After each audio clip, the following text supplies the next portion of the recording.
Trump to announce changes to Cuba policy in Miami. President Trump will travel to the Cuban-American enclave of Miami on June 16 to unveil changes to the U.S. policy toward Cuba, and the modifications are expected to reverse some of the openings that former President Barack Obama enacted in 2014.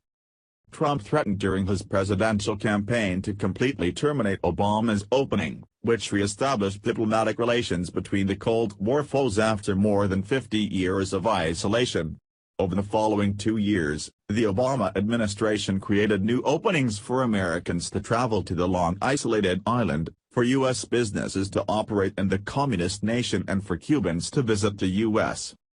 A government official briefed on Trump's changes who spoke on the condition of anonymity because he was not authorized to discuss the president's plans didn't expect Trump to completely shut off the opening.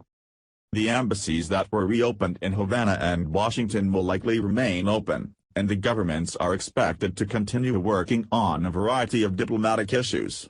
Cuba experts believe Trump will focus on smaller changes that will make it more difficult for Americans to travel to Cuba and for U.S. businesses to do business directly with the Cuban government.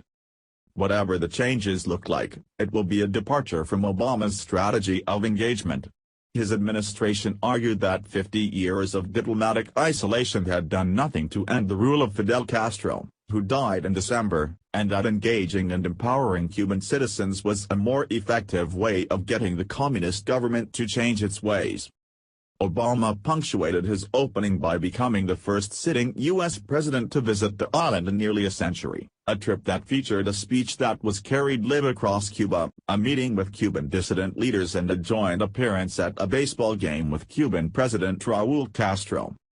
Trump repeatedly bashed Obama's efforts to work more closely with Cuba, saying he could have gotten a better deal for the U.S. and vowing to renegotiate the deal. Critics of Obama's opening, including Senator Marco Rubio, Republican Florida, and Representative Mario Diaz-Balart, Republican Florida, both Cuban Americans, who have pushed Trump to shut it back down, arguing that the U.S. got nothing in return for its efforts and that Cuba continues to detain political prisoners and consistently violate the human rights of Cubans.